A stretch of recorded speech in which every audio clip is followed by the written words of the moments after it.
money going to be like here? But there's a far more important question that freelancers ignore, and that is, what's the fit going to be like?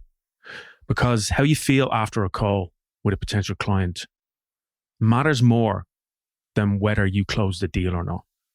Do you feel energized or do you feel drained? That feeling is information gold. We're always told to focus on closing. That's the key with calls. But I've learned that calls are far more useful as a sorting tool than a sales pitch. They'll quietly show you how somebody communicates, how they handle tension, how they speak about other people, and whether their energy matches yours, which is key. It isn't about a good or bad client. There's no right or wrong way for a client to be. Everybody's different. But there's only alignment or misalignment.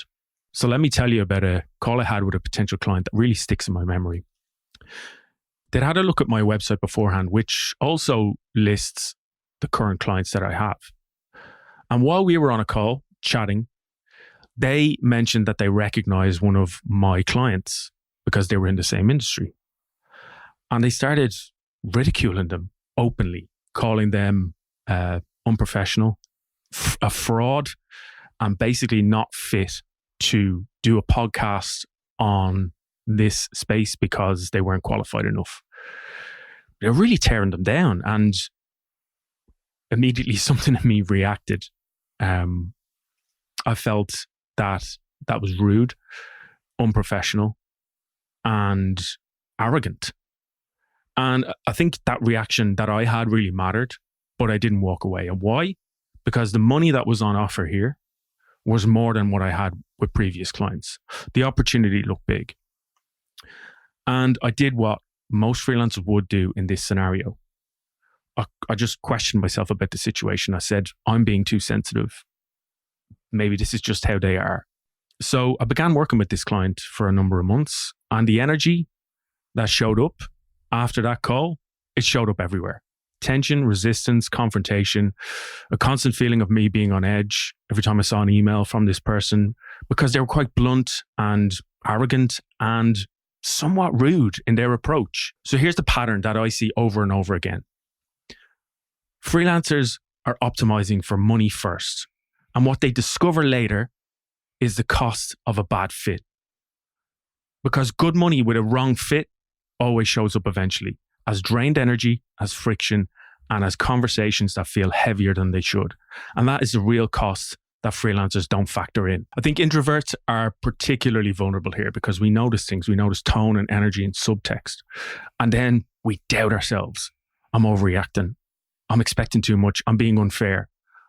And like me, we'll laugh it off. Well, that's just this person's character. That's the way they are. But here's the other side of calls that's just as important. Sometimes you might dread a call. You feel anxious about a call. And then something unexpected happens. You get on a call with a potential client and it flows. And you realize you've got shared values. You've got a similar pace. You got a similar way of seeing the world and work. And that kind of alignment, when it's there, everything changes because those clients don't just hire you. They trust you, they back you, and they recommend you. And I've noticed that on those calls that feel easy, the relationship then with that client also feels easy. And that gives me the ability to do my best work. In comparison to the previous client I spoke about who I felt tension and uncomfortable with on a call, they never backed me. They never recommended me to anybody else. So here's a simple exercise I would encourage you to try after your next client call. Just take 5 minutes and don't think about what you said or how polished you sounded. Just notice how you feel. Do you feel energized or do you feel tight and drained or a little bit on edge? Something I do is I always record the transcript and just have a look back over it or dump it into AI and maybe look for subtleties that I might have missed.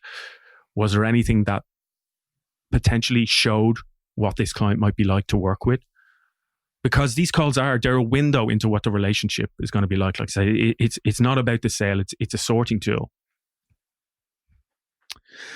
And I think it's important to, something I've mentioned before on other videos. It's really important to be yourself on these calls fully. Speak naturally, speak openly, and don't perform. think of it as try to be like you're talking to your best friend. Notice how that client responds to that version of you, because that's the real you. And I think we can all perform on video calls, on client calls, and people do. But the problem with that is you can't keep up that pretense. You will go back to being yourself. And if this relationship goes on for 6 months or a year or longer, if you haven't been yourself and you've said yes to a client that you felt uncomfortable with or that didn't align with you, there's going to be friction. There's going to be challenging times. And basically, your energy is just going to be sucked out of you. So even if they're paying you more than every other client, the energy that it's going to suck out of you is not going to be worth it. You won't have the energy to put into other clients who, are easier to work with and are paying, just a little bit less. Or you won't have the energy to find new clients who are going to pay you even more than this one. This is the key to work you actually enjoy. This is the real gift of freelancing. You don't just choose your work, you choose the relationships.